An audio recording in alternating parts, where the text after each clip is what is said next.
Welcome to the Workhorse Podcast. We're your hosts, Kendall and Jessica, and we're here to give you real talk and real strategies for women building farms, ranches, and rural businesses.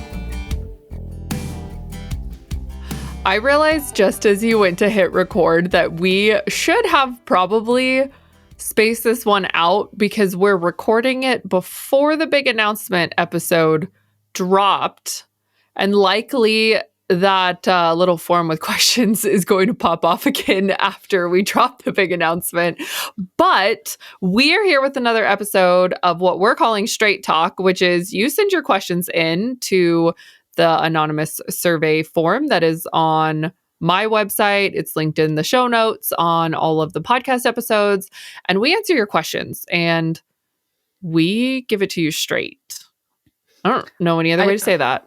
I feel like there might be a couple controversial ones in here, but we are just doing like little mini trainings, our first thoughts, whatever it is. We don't plan what we're going to say. We find out what the questions are right before we sit down about approximately 2 minutes ago. And here we go. I think last time we said the guys were going to read them to us. Unfortunately, both of our husbands are still working, which is kind of sad because it's pretty late. Okay, so we're going to kick off the first question. How do you stay consistent on social media when you are burnt out or just not feeling it? I feel like I struggle with this so much. Really? I feel like that's why I called you the social media queen the other day. I feel like, and you snarked back at me about it. You're like, I am not. I didn't snark. There was no LOL smirked. Okay. Well, I LOL'd, yeah. With passive aggressive LOL. It was a text. I feel like I fall into this and then I just accidentally fall off the planet for a bit. Don't take my advice on this because I am very, very, very susceptible to this.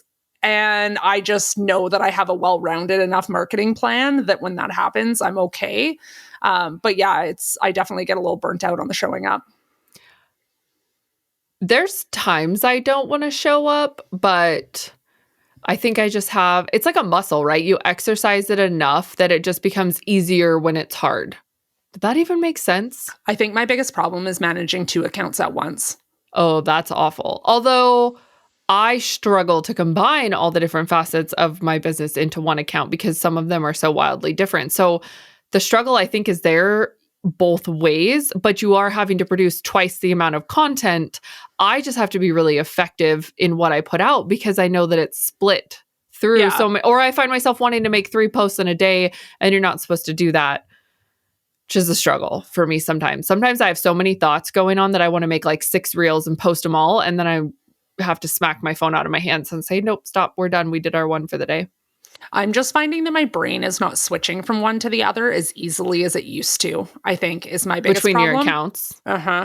Between businesses in general now. Mm-hmm. Like I found that I used to be able to like really compartmentalize each business and switch between them. And now I find that for whatever reason, and to be honest, it's probably just Central Park Farms became such a beast. Like it's such a big company now that it's very hard. I don't just have 2 companies, I have 4 companies, but switching amongst any of the other ones is like, whoa, it can be a lot to manage because you're managing like your separate social, your separate email, your separate everything. And it's a little bit more difficult. So I think that's probably why I end up in that like just not feeling it or burnt out zone on social media is that I'm having to manage different businesses at the same time, which makes me more susceptible for me to burn out on social. Yeah, I will say I think consistent photo shoots would sound so vain. And to be honest with you, I would never have thought I was the person to say, oh, I just need to schedule another photo shoot of myself doing things. Like that's just not my vibe if you know me at all personally. I actually love them and I find that it helps, especially when I like don't know what to post or I don't have the perfect thing. Usually for a photo shoot, you take the time to pick out cute outfits and you feel good. And if you have a good photographer that really helps you pose well, then like I'm happy with the photos. It's not like when I get back event photos and I just hope that they didn't catch me like doubled over with no like little pooch sticking out over the top of the jeans. And so when it's a photo shoot, like they'll tell me, they'll arrange me. So I'm like, oh, I love all of these photos because I don't look awkward and I'm not like laughing with with like I a special look on my face. I hate me in event photos. And this isn't one of those vain, like, whatever. No. I just have the biggest mouth when I'm happy. And my mouth is like, Jess is thinking right now of keynote pictures of me talking at your event. And like, Mari's a great photographer. I think she's maybe gotten my mouth closed once, and that's nothing to do with her and everything to do with my like mouth open cackling the way I talk. So I feel you on that. And I agree, even with the farm, because like a lot of people get tripped up about like photo shoots for the farm and you don't need them. Holy, when I get stuck on email newsletters, when I get stuck on social media content, when I start feeling like all of that content creation is just an uphill battle and I can't figure out why, it usually means it's time for me to schedule a new photo shoot. Yeah, once you get used to it, you so much realize, faster. And you just like, you'll start to feel it. I also, B-roll has been my saving grace. If there's a time, like especially after a market or after just a hard push or something where I'm just like, oh, I just wish for like a week I didn't need to do anything, I lean heavy into the B-roll. And so I store all my stuff in Google Photos, and it's actually got a really good searchability feature, I feel like, compared to the iPhone photos. And so I can go in and just be like, I need a video of me on a tractor. I need a video of me drinking coffee at my counter. And then you can find like tons of people, all these, social media gurus share lists of B-roll that you can just take to use. And sometimes I think also just not overthinking it. Like not every reel is going to smack and be viral and hit the mark. And sometimes it's just like a brand awareness. Like, hey, you saw my face today. You saw a piece of content I made. I mean, make sure it's not trash. Of course, like don't waste your time. I have the worst reel happening right now on the face of the earth. And I did, like, granted, because you're saying make sure it's not trash. I did nothing. I just shared an animal video. It doesn't have like any sort of saying on it. It doesn't have anything, but it's a baby horse that's in my pasture. And I felt like baby horse doesn't need text overlay. I felt like baby horse in the summertime, like with moms, just keep, like literally I was like, is Instagram broken? For like the first 30 minutes, not a single person liked it. What was your hook? It's a baby horse. Okay, baby but horse I mean, doesn't need a hook. Baby horse still needs some sort of hook. Baby horse is the hook. Apparently not, though, because I was like, oh, this is cute. I'm just going to share it.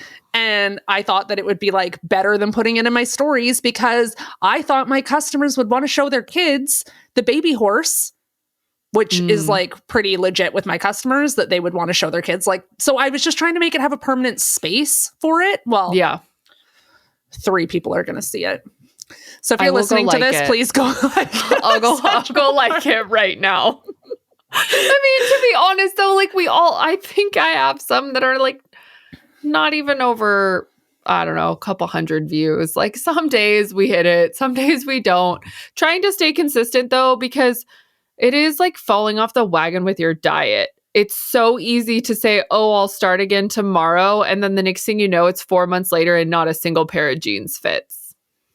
And all of a sudden you will find that in your social media. You'll be like, oh, I'm on social media all the time. And then we go look at your page and it's been like 3 months since you made a main feed post. Yeah. And that kind of brings up a good point. If you start falling into that trap, create before you consume. That was something that I always like really religiously made sure that if I was going to be opening the app, that I was putting something into the app and putting something into my business first before I just fell down the rabbit hole of consuming content.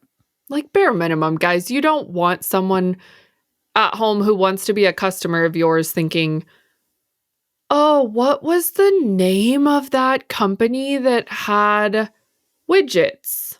I can't remember. Like, I remember seeing the widgets and I want to buy them, but I can't remember the name of the company. Like, if nothing else, get your name up on their feed and content so that they're at least like, oh, that's the name of it. Because it's so bad. I've actually done that before where I'm like, oh, I didn't buy this because I'm trying to be better about not spending money on an impulse. And then I think about it for long enough that I'm okay buying it. So then I go, oh, I want to buy that thing. And I can't remember which account it's under. And then I don't see it. and they've lost the purchase because I can't remember the name of their stuff. It's bad. Aren't widgets those like little spinners? No. Oh, okay. Those are really popular for the kids when they were younger. Those are called fidget spinners. Like fidget. Like I'm gonna fidget, not widget. A widget okay. A widget is a term in like econ classes where you're trying to describe like a good, but like we're not going to talk about. I don't know why they wouldn't. I don't know why they wouldn't just call it socks or something. But that is so funny. This entire time I was like, of all the things you could come up with, I'm not talking about a fidget. No, a widget. There's another term. It's always widgets and. Oh, that's going to bother me now. Switching to a different podcast right now. Hang with us. We have more questions to answer. I swear. It's just very late. Okay. It is very late. Question number 2. I don't even know if we finished that, but we are moving on. Do either of you deal with decision fatigue, and how do you manage it? All the time. All the time. Never. You never get tired of making a decision. You never get tired of people asking you questions over and over again. You never get overwhelmed with your options. Okay, maybe I should reiterate. Judging your eyes. Yeah, you're right. But I am like so fast at me. I'm the fastest decision maker you will ever see. Well, but it's not a speed of decision making. It's like I know, but then I can get more of them in a day before I get annoyed and tired. Do you ever get sick of shopping? Not really. Seriously? No. Okay, I have to tell you this. And also, sorry, I should also say the kids are older though, too. So I'm also not answering kid questions anymore. I will loan you a child. I will loan you a child. That is huge. So you can I get decision fatigue when I'm taking care of your children. That's children in general. I'm like, oh my God, if you guys ask me one more question. Yeah, fair. Mom, fair. Mom. Yeah, so I don't have that anymore. I don't have that anymore. What I get is, if one of our crew is trying to tell me something and they are adding in unnecessary extra information into the story about the problem for a customer, it makes me want to crawl out of my skin. My ADHD flares up so bad, particularly with my mom. She'll be like trying to tell me a story about a customer, something went wrong, we dropped the ball, customer was mad about something, whatever. And there's like 43 points in her information that does not matter to the story. And I already know where the story's going because I have ADHD and I already have my decision made to what's happening and my head wants to explode. But it's not about the decision. That's a problem. I was shopping to outfit the dome. And when I say outfit the dome, I don't mean like construction material. I mean like picking tchotchkes. What do you call those? You know what I mean? Like the things, decor. like the thing. Yeah. But like it's just stuff. It's just stuff that sits there that I'm gonna have to dust and clean later. I was with my girlfriend. She was amazing. She had a vision. She was ready. She had like her coffee and away she was. She had like a list. I kid you not, I think I made it through 1.5 stores before I could have like physically pulled my face off of my own face and wanted to hide because I was like, please don't ask me another question. Please don't ask me another question. I don't care. I don't care what shade of green it is. I don't care if this looks like, honestly, okay, so one of the things is like heavy geodesic. So so it looks like the dome. Yeah. All I can think of is that like this is a murder weapon. Like this is a bludgeoning instrument. And so we're having this conversation of whether this is an additional liability to put this in the dome because there's like a bludgeoning agent. And I finally was like, I don't care. I don't care if it is. It fits the theme. Put it in the cart. Let's go. And then we leave the store and she tells me we have like 4 more stops and I could have cried on the page. I didn't want to answer another question. But anyways, okay. You do have major decision fatigue because while you were telling me that story, I can picture how many times, especially in the lead up to market, in those like couple days, and like CJ is lovingly asking you a question. and then me and CJ, we make eye contact and we both know that we should not ask another question until you've had a snack.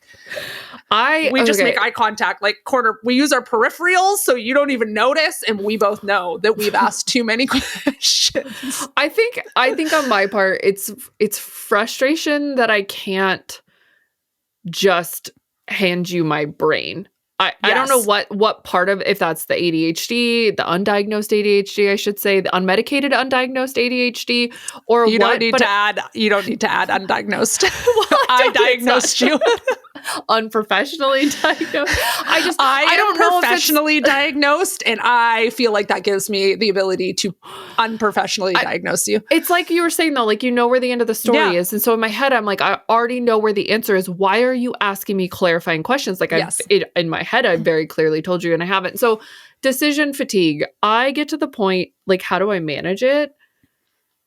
Unsuccessfully, at 100% unsuccessfully. I will make a lot of lists. I do that, and then try to like brain dump, get it out of my head so I can like clear the space for long enough to come back and make like a this or that. Like, there's no mulling at that point, but it's like I got to get it all out of my head so that I can stare at a wall for a little bit. And then when I come back, it's like rapid fire, and we are just like chopping left, chopping right. Like there is no indecision at that point, but I've got to like take that out and set it to the side for a little bit. And then there's other times where I just like make myself a really hot bath and a super huge glass of wine, and I go and cry while I'm staring at a blank wall, hoping that not a single soul knocks on the bathroom door and says, Mom, is dinner ready yet? Mom, are you done yet? And I want to add, like, when I know I'm going to have like a heavy decision making, I try to remove some of the unnecessary ones. Like, make it so that your dinner is just super easy. Like, I'll volley that to Jay, and I'm like, hey, this is not on my plate this week. I need you to put this on your plate, and I don't want you to ask me what we're going to have, like what I want. Just make something. Like, it doesn't even matter to me. Just make something. Like, I try to empower the people around me to take ownership of decisions that they need to make, and empower them to, like, I trust my staff to make certain decisions so that they don't need to run everything by me, which helps reduce the sheer number of questions that I get and decisions I have to make. Like, my crew, they know what our customers are like. They don't need to run it by me. Like, if a customer's upset about something, you need to refund them. You need to send them something for free, send them something for free. I don't even want to know about it. Like, I don't, they make notes on the thing. Great. They take that to their supervisor. They don't take that to me, because if you need to give somebody a roaster chicken to save a customer, I don't need to know about that. Like, you know what you're doing. So do the thing, because you're the one dealing with the customer. And that way I don't have like all these extra decisions in my day. Yeah, I get really relieved that CJ knows when I look at him and I flat say, I don't care.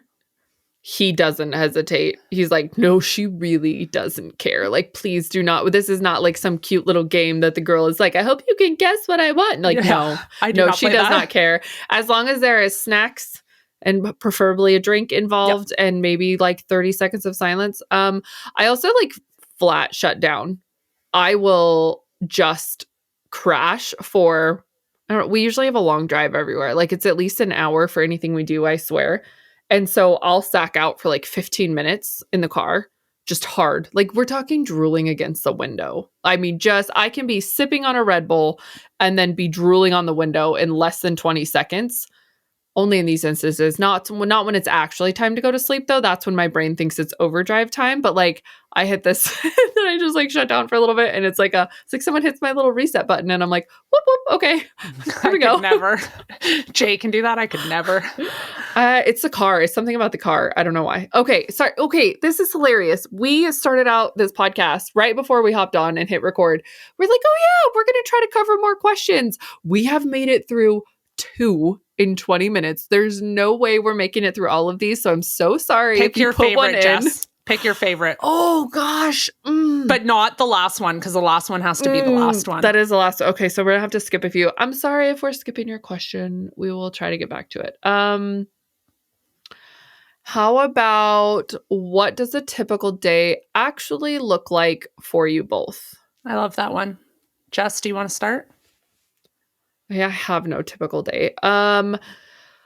I wake up pretty early. So right now, we're a little earlier than I would say is our normal 3:45 alarm goes off. It was actually 3:43 this morning when my son woke me up to say that it was 3:45 and it was only 3:43, and that seems really important to tell you because I was planning on sleeping until 3:45. You get up at 3:45. That is disgusting. So, okay, That is like a dairy farmer. I'm trying really hard to move my body more intentionally because I'm at an office job now and I just feel icky when I don't. And so to work out and not skip things, yeah, we've been getting up at 3:45. Jess, you need sleep. I know, I sleep. No, you don't. It's 10 o'clock right now at night. I'm good. I had a Red Bull at like 6:00 tonight, so. That's not a solution. I mean, it's lasted this far. I will lecture you offline, though. It's fine. We'll save this. No, truly, okay, we always get up pretty early. We joke. Like, at this point, there's no hope for us sleeping in anymore between the shift work and the children and the whatever. We kind of feel like we've settled right into our 60s where 4 a.m. just feels like the time that you get up. Those people go to bed at 8:30. So I get up, work out on good days. We've been having some good days lately, so I've been working out really consistent. I usually try to protect my like one morning cup of coffee in silence. Even if the kids are awake, I'm just like, this is mommy's time. Please just go sit somewhere else or sit by me, but like don't move because they fidget so much. They can't sit still and their feet They need a touch you fidget and spinner. They do. But then I would be annoyed by the sound and I just want them to sit there quietly in silence so they know. And then I mean, if it's a work day, I'm often working. My office starts pretty early. So I work 8-hour chunk. Then at the end of the day, it's like whatever needs to be handled. And it's usually based on crisis. Like what's the most timely decision?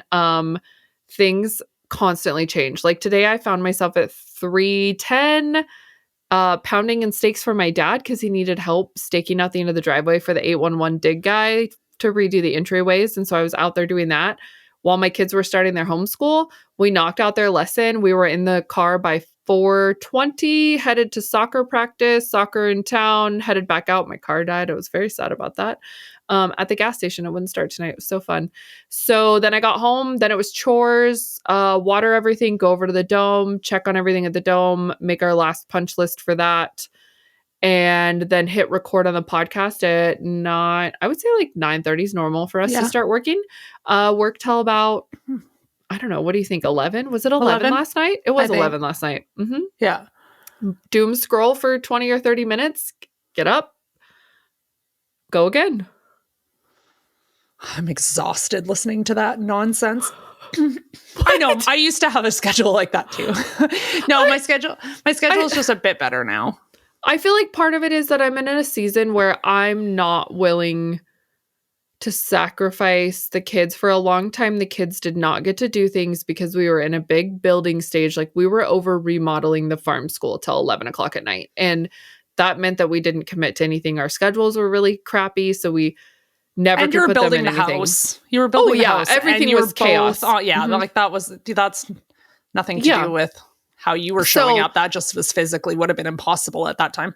No, so now I'm not willing to cave on like, would it be nice if I didn't have to go in for soccer practice? Sure, that would have saved me 4.5 hours by the time I drove them in, sat there for practice. And like, that's the time though, when I'm at their practice that I get like my content ready for the next day and I get in and answer my DMs. And if there's an email I can handle, like I try to be super efficient with that.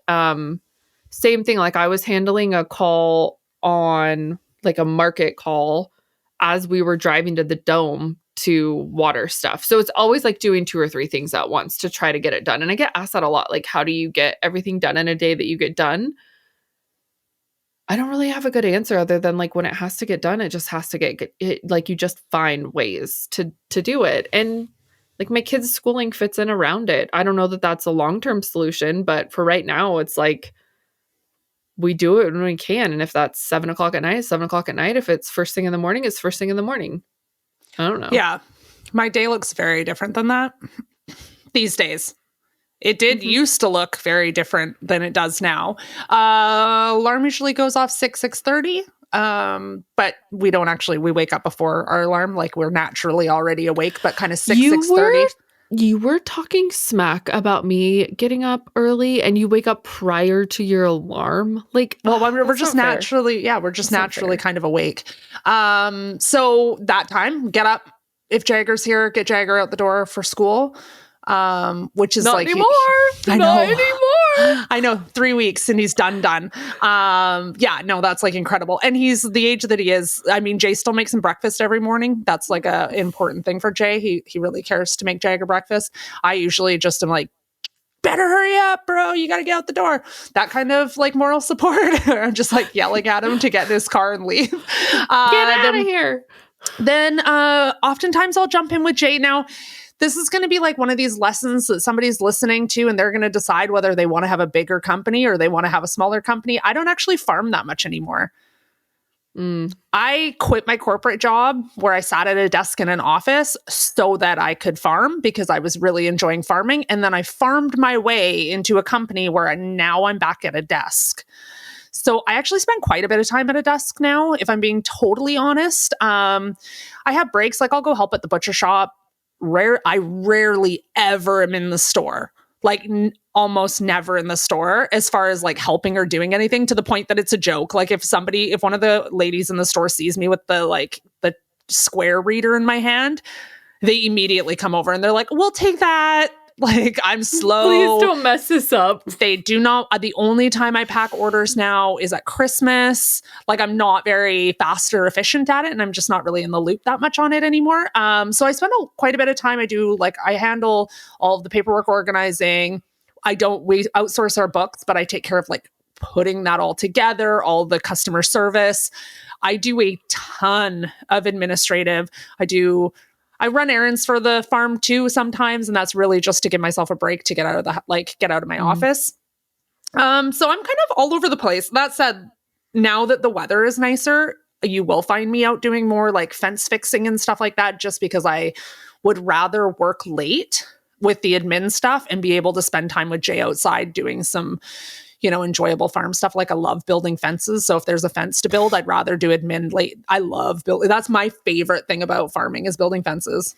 You're hired. Come on down. If I could have a job building fences, I would do that. I love building fences. So if there's an opportunity to do something like that, I usually try to like deke out Jay when he wants help packaging meat, because that's my least favorite job. But yeah, it's kind of different every day for me, but way more paperwork and stuff like that than most people would expect, and way more office related stuff than I would like. I think that's probably true of like almost every type of business that we see sort of come through our front doors, for lack of a better word, is very seasonal. My days in the winter look absolutely different than my days in the summer.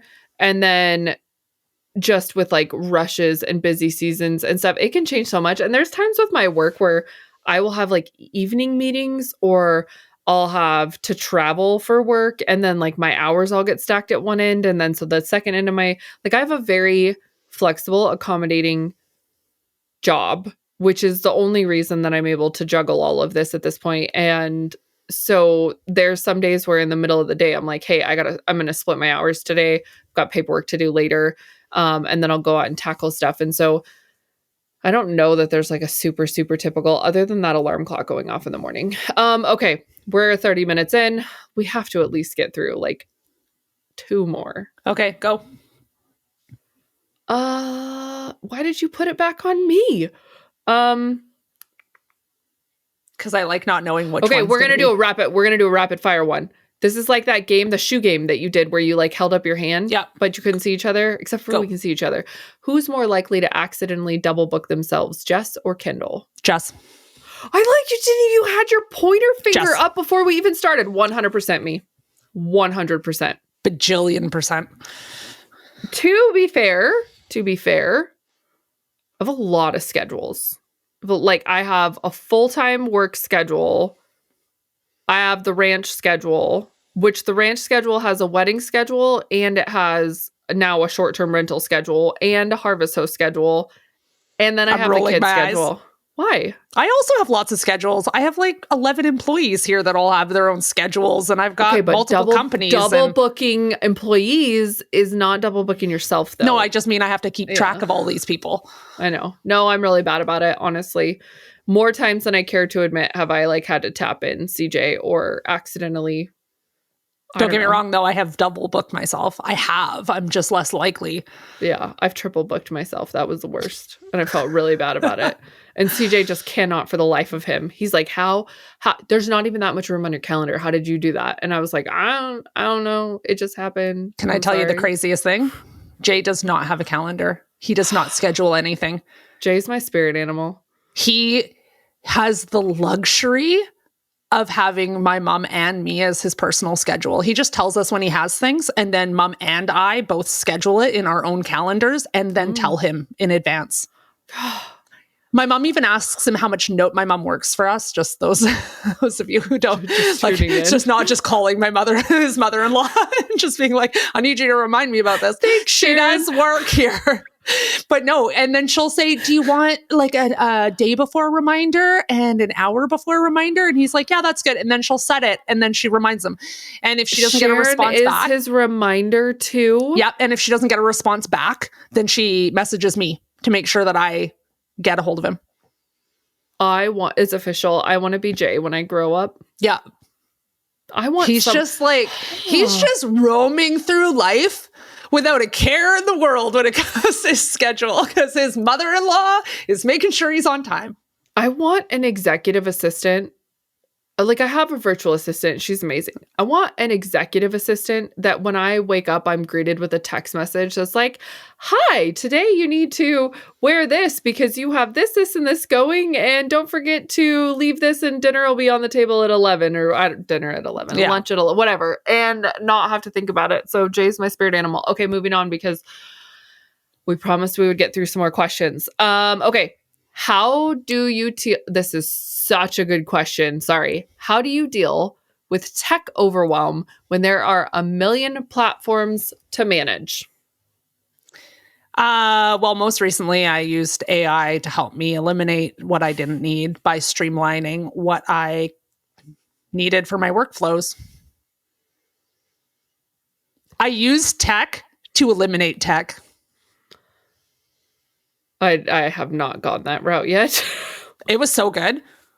Like, so good. You have a lot more tech than I do.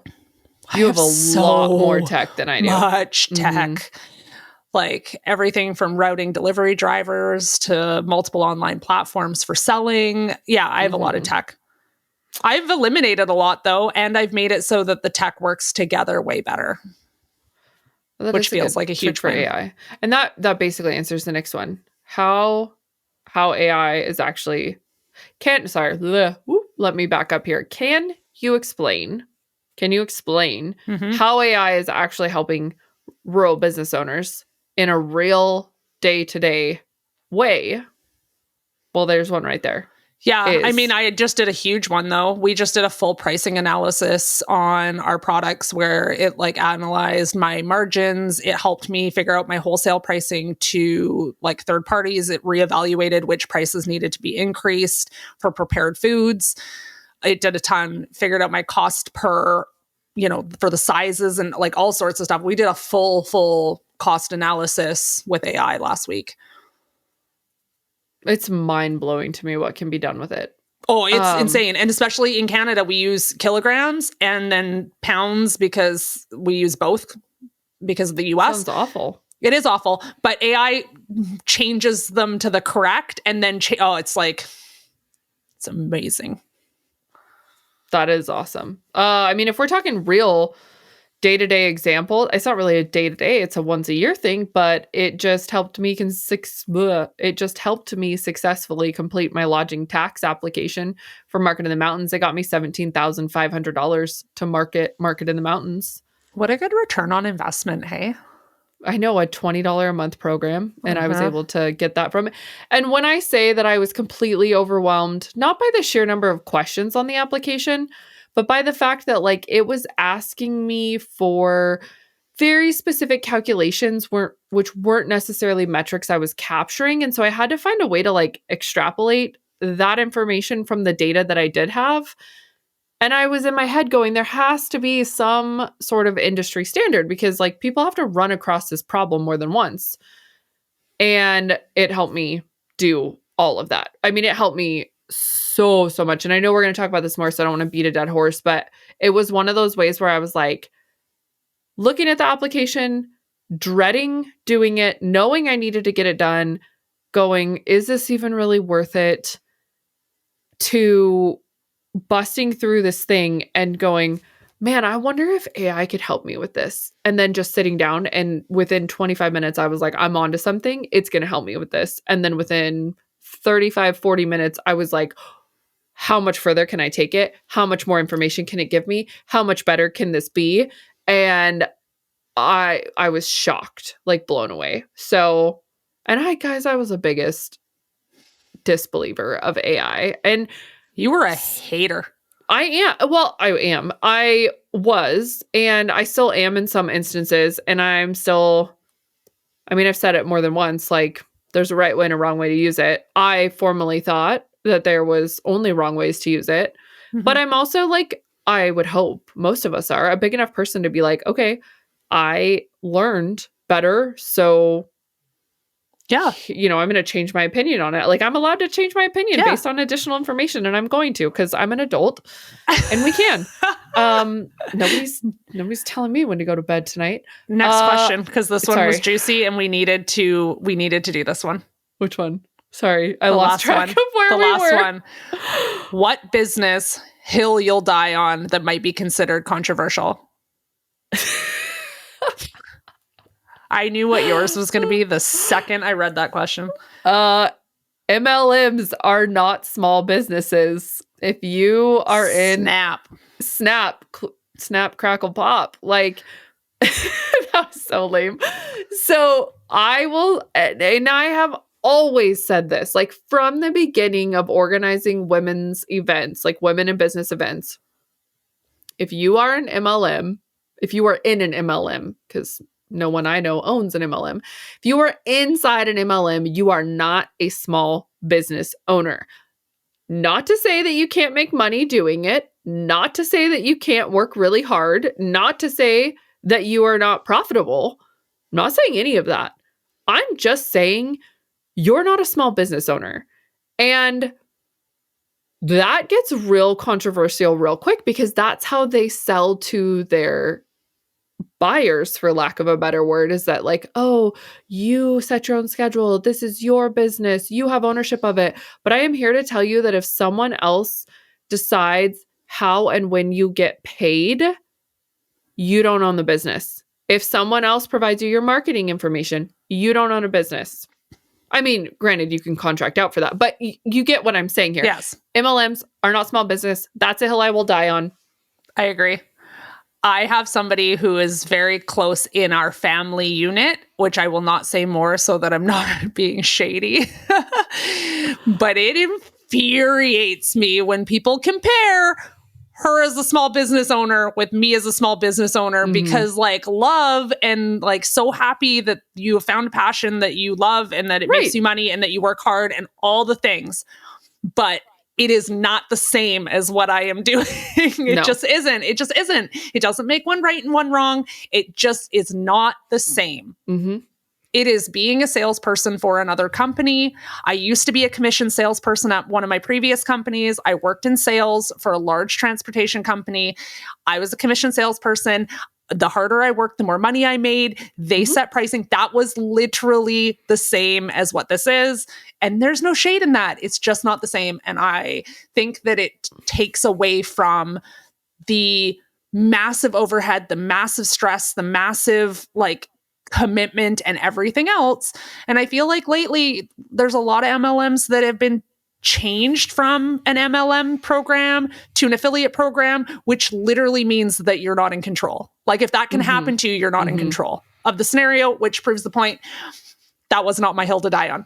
I felt vindicated seeing that. I just have to say that because I took a lot of heat There was times someone bought more than someone, but multiple people have bought tickets to gather, and you have to put your business name in and your business website. So like we can see and like share the information and people can network and stuff. And there was multiple times that I refunded tickets and was like, this does not qualify. I'm sorry. Like, have used your company before. If I want to buy it, I know who I'm going to buy it from, but that doesn't meet the qualifications for this event. And I've taken a ton of heat for that. And I have never felt so vindicated as to when I was watching those companies just yank the rug out from underneath of them. And I was like, this is exactly what I'm saying. If someone else can make that decision and you're helpless, you have no say in this. Yeah, and it's heartbreaking. It's heartbreaking 100%. For the women that are in it and the families that are impacted and all those things. And it's not a shot at the people inside of those types of organizations. It's just simply that I don't think that the verbiage is correct. And I don't think the comparison between the two is correct. They are different. Just like when I was a commission salesperson, I was a commission-only salesperson. I still didn't consider that a small business. But that's not my... Sorry, that wasn't my hill. What's your hill? What's your hill? My hill is that you do not need to talk down another form of agriculture in order to promote the styles of farming that you do. Hill I will die on, and one that when I first started out in farming, I needed to be kicked off my high horse because I did the same thing. And it was because that's what everybody was doing in my space, and I didn't know enough at that time about farming. I knew a lot about marketing, but I didn't know a lot about farming. And so I think that I just tried to fit in with the others in the pasture raised, that space of farming that I'm in. That's what all the other people were doing in my area, especially because I farm outside of Vancouver, where it's really... like, there's very strong opinions about agriculture in my community. It's very heavily like animal rights activists. There used to be, there still is, but there used to be an even bigger plant-based community in our area. So there's very strong opinions about agriculture because we aren't as connected to animal agriculture in my area. So I just jumped on the same bandwagon as everybody else, which I still don't understand how my father-in-law didn't just like tell me to F off, because he was a very large farm. Like a very large farmer. Jay had 250,000 birds on his farm at any given time back when he was producing quail at a commercial scale before I opened Central Park Farms. He had retired from that, but I still can't believe that he didn't just like, what are you doing?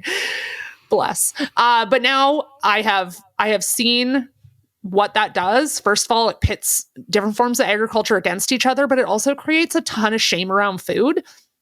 There are people who can't afford the choice, and I want them to still be interested in learning about where their food comes from. I want them to show their kids where food comes from. During COVID, a lot of people lost their jobs in my area. And a woman reached out to me and she told me, she's like, I just want you to know, I wake up every morning. She's like, I have been dealing with depression really bad. She's like, I've got 2 young kids, and her kids were home from school because schools were closed in our area at the time. And she was like, the thing that gets me out of bed in the morning, that gives me that little break of time to like pull myself together, is my kids crawl into bed with me in the morning and we watch your videos on farming. And she's like, I cannot afford to buy your stuff, but I just want you to know that what you're doing matters. And I was like, immediately, full stop. I don't want to ever create content that makes women or other people feel bad about having to make certain choices based on their budget or whatever to feed their kids, because otherwise they leave and then they never get to show their kids about agriculture. And maybe their kids can make different decisions, or maybe they don't, but at least they understand what it takes to produce food. And I don't want to alienate anybody in that. And I don't want to take shots at other farms. My products are good enough. They can stand on their own. I do not need to insult somebody else's farming style in order to make mine sound better. Like, full stop. I majorly believe in what I'm doing, but I do not need to take a shot at somebody else to say why I'm great. That's a mic drop moment. That's my hill. Okay. We actually made it through. We did. All but one. So we're doing really good.